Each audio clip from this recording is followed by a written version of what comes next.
Hello students, welcome to Carefree Education. Students, today in this video we are going to read poem that is A Boy and His Dog. This is chapter number 7 of Skyla, class 6th. Okay, let's begin. पहले मैं short introduction दे देती हूँ इसमें poet बोलना क्या चाहते हैं. बेटा इस पोएम के थ्रू पोएट ने ये बताया है कि एक डॉग कितना लॉयल होता है और उसकी कंपनी इतनी ज़्यादा ट्रस्टवर्दी होती है. वो कभी किसी स्टेटस से अफेक्ट नहीं होता कि ये रिच है तो इससे मुझे फ्रेंड बना लेना चाहिए या ये पुअर है तो मुझे इससे फ्रेंड नहीं बनाना चाहिए, या वो कभी ड्रेस के कलर से अट्रैक्ट नहीं होता. अच्छी ड्रेस पहनी हो तो मैं इसके साथ अच्छा बिहेव करूं और इसने अच्छी ड्रेस ना पहनी हो तो मैं इसके साथ बुरा बिहेव करूं और बार्किंग शुरू कर दूं. नहीं, ऐसा कुछ भी नहीं होता. सबसे लॉयल टिल डेथ, जब तक उसकी डेथ नहीं हो जाएगी तब तक वो एक लॉयल ट्रस्टवर्दी कंपनी क्या कर देगा, अपने मास्टर को ट्रस्टवर्दी कंपनी देगा. वो बहुत लॉयल फ्रेंड है, कंपेनियन है, सपोर्ट सिस्टम है और वो ऐसी फीलिंग्स भी समझता है जो हम कई बार हाइड करने की कोशिश करते हैं. तो अगर हम डॉग को एज अ फ्रेंड चूज़ करते हैं तो वो हमेशा लॉयल और ट्रस्टवर्दी रहता है. तो इस पोएम में उन्होंने एक लड़के, छोटे से लड़के और एक डॉग की कंपनी के बारे में बताया कि उसका एक्सपीरियंस कैसा है कि डॉग को अपना फ्रेंड बनाकर. तो हम स्टार्ट करते हैं इस पोएम को. A boy and his dog make a glorious pair. सबसे अच्छा अट्रैक्टिव पेयर बनाता है a boy and his dog. No better friendship is found anywhere. इससे ज़्यादा अच्छी फ्रेंडशिप तो कहीं मिल ही नहीं सकती. For they talk, they walk, they run and they play. वो साथ में बातें भी करते हैं, वो खेलते भी हैं, वॉक भी करते हैं, रन भी करते हैं, साथ में दौड़ते भी हैं और खेलते भी हैं. And they have their deep secrets for many days. वो एक दूसरे के साथ डीप सीक्रेट्स भी शेयर करते हैं. ऑब्वियसली डॉग शेयर नहीं कर सकता लेकिन उसका जो मास्टर है, जो उसका बॉय है, वो शेयर करता है और डॉग किसी को वो सीक्रेट कभी बताएगा भी नहीं. And that boy has a comrade who thinks who feels. उसके पास ऐसी कंपनी है, कम्परेट का मतलब है कंपनी है, जो सारी एक्टिविटीज़ उसके साथ करता है, उसके साथ खेलता है, दौड़ता है, भागता है और वो हमेशा उसके बारे में सोचता है. Who walks down the road with the dog at its heels. Dog at its heels का मतलब होता है जो हमेशा उसको फॉलो करता है. मतलब डॉग हमेशा क्या करता है, अपने मास्टर को फॉलो करता है. इस वीडियो में आपको फोटो में भी दिख रहा होगा कि वो हमेशा उसको फॉलो करता हुआ दिख रहा है. He may go where he will and his dog will be there. मतलब उसका मास्टर जो बॉय है वो कहीं भी चला जाए, वो डॉग भी उसके साथ वहाँ रहेगा. May revel in the mud and his dog will not care. अगर वो पूरा मिट्टी में भी हो गया, रिवेल का मतलब होता है पूरा का पूरा मिट्टी में भी वो खेल रहा है या एंजॉय कर रहा है, तो भी डॉग को कोई फ़र्क नहीं पड़ेगा. उसको ऐसी गंदगी वाली फीलिंग नहीं आएगी कि उसका मास्टर इतना गंदा है तो मुझे उसके साथ दूर रहना चाहिए. वो भी चीज़ एंजॉय करेगा और उसके बाद केयर नहीं करेगा कि वो कितना गंदा है. वो उसके ऊपर तभी भी टच करेगा, उसके साथ जा कर के खेलेगा. Faithful he will stay for the slightest command. वो हमेशा फेथफुल रहेगा. स्लाइटेस्ट मतलब होता है छोटे से छोटे कमांड के लिए भी क्या रहेगा, वो बहुत फेथफुल रहेगा, ट्रस्टवर्दी रहेगा, भरोसेमंद रहेगा कि अगर उसका मास्टर या वो बॉय उसको एक भी छोटा सा कमांड देता है तो वो कमांड वो मानेगा. And bark with delight at the touch of his hand. Bark with delight मतलब प्यार से आवाज़ निकालेगा, भौंकेगा और जैसे ही उसका मास्टर उसको प्यार से टच करेगा.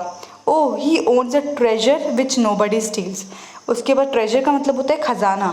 वो बॉय है जो उसके डॉग के रूप में उसके पास क्या है, खजाना है जो उससे कोई भी चुरा नहीं सकता. ट्रेजर का मतलब क्या होता है, खजाना. मतलब खजाना किसके लिए बोला गया है, डॉग के लिए, कि वो डॉग ऐसा खजाना है कि उसको कोई भी चुरा नहीं सकता. कोई कोशिश कर ले तो भी नहीं चुरा सकता. वो इतना लॉयल होता है अपने ओनर, अपने मास्टर या अपने उस बॉय की तरफ. Who walks down the road with a dog at its heels. जो हमेशा उसको फॉलो करता रहता है. No other can lure him away from his side. Lure him away मतलब कोई भी उसको ऐसे अट्रैक्ट करके लेके नहीं जा सकता. मतलब बच्चों को कैसे लालच दी जाती है तो वो उनके पास चले जाते हैं, तो डॉग को तो कोई लालच दे दे किसी भी चीज़ की तो भी वो क्या करेगा, कभी भी उसके साइड से नहीं जाएगा. वो इतना लॉयल रहेगा. He is proof against riches, station and pride.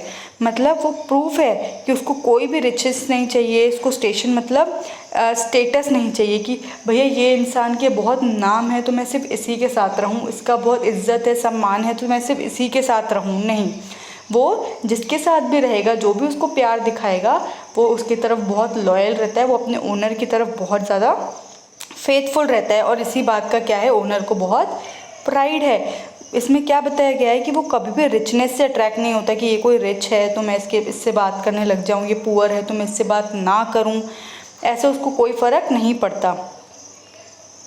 Fine dress does not charm him, अच्छे कपड़े उसको अट्रैक्ट नहीं करते हैं। एंड फ्लैटरीज ब्रेथ, फ्लैटरीज ब्रेथ मतलब कि उसको कोई भड़का नहीं सकता, उसको कोई झूठे दिलासे नहीं दिला करके अपने साथ ले जा सकता। वो इतना लॉयल है कि वो किसी की बातों में भी नहीं आएगा। Is lost on the dog for he is faithful to death, मतलब अपनी डेथ तक वो फेथफुल रहेगा। अगर वो गुम गया, कुछ भी रहा, तो भी वो अपने मास्टर की तरफ हमेशा फेथफुल रहेगा, उसे हमेशा प्यार करता रहेगा।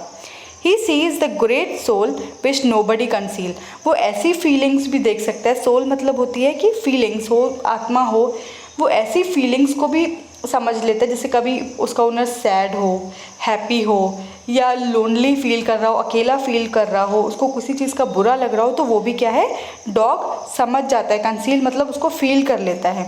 ओ it's great to be young with a dog at your heels, तो डॉग के साथ बड़ा होना, जो आपको हमेशा फॉलो करता रहे, उसके साथ बड़ा होना, ये तो बहुत ग्रेट है, बहुत ग्रेट थिंग है।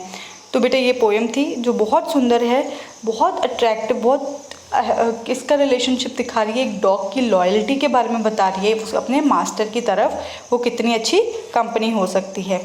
अब बेटा इसमें हम समझेंगे कि फिगर ऑफ इसमें राइमिंग स्कीम क्या दी हुई है। राइमिंग स्कीम आप देखो, राइमिंग स्कीम कैसे पता चलती है। अगर आपको राइमिंग स्कीम नहीं पता है क्या होता है, तो इससे पहले मैंने वीडियो एक अपलोड किया हुआ है, उसमें आप जाकर के चेक कर सकते हैं राइमिंग स्कीम। उसमें आपको क्लियरली सब समझ में आ जाएगा, वो बहुत डिटेल्ड वीडियो बना हुआ है, उसको आप ज़रूर चेक करें। अभी इसमें के लिए तो मैं आपको बता ही देती हूँ, हमेशा राइमिंग स्कीम पोएम की एंड लाइन्स में होता है और जो सिमिलर होती हैं वो होती हैं। तो इसमें बता देती हूँ इसमें राइमिंग स्कीम क्या है। पेयर और वेयर दोनों का साउंड सेम आ रहा है, तो ये हो जाएगा ए, अगेन ए। प्ले डे, ये इसका साउंड भी सेम आ रहा है, तो ये हो जाएगा बी, बी। फील्स हील्स, ये हो जाएगा सी, सी। तो अभी तक हमने क्या देखा राइमिंग स्कीम में, ए ए, बी बी, सी सी। मैं इसका कंप्लीट राइमिंग स्कीम आपको बताऊंगी। There care, pair where same है, देयर केयर, तो ये फिर से हो जाएगा ए ए। कमांड हैंड, ऐसा कुछ भी पीछे नहीं था, क्या था वो, नहीं, तो ये हो जाएगा डी डी, ये हो जाएगा D and D. Steals heels, ये हो जाएगा ई ई। साइड प्राइड, ये अगेन हो जाएगा एफ और एफ। अगेन ब्रेथ, ब्रेथ और डेथ, फिर से ये क्या हो जाएगा F and F. Conceals and heels, ये हमने लास्ट टाइम भी देखा था, कंसील और हील, तो ये फील्स और हील्स, तो इसको क्या दिया था हमने सी, तो सिमिलरली ये भी क्या हो जाएगा सी। मुझे पता है कि ज़्यादा लोगों को समझ नहीं आया होगा कि ये हमने राइमिंग स्कीम कैसे निकाली इस पोएम की।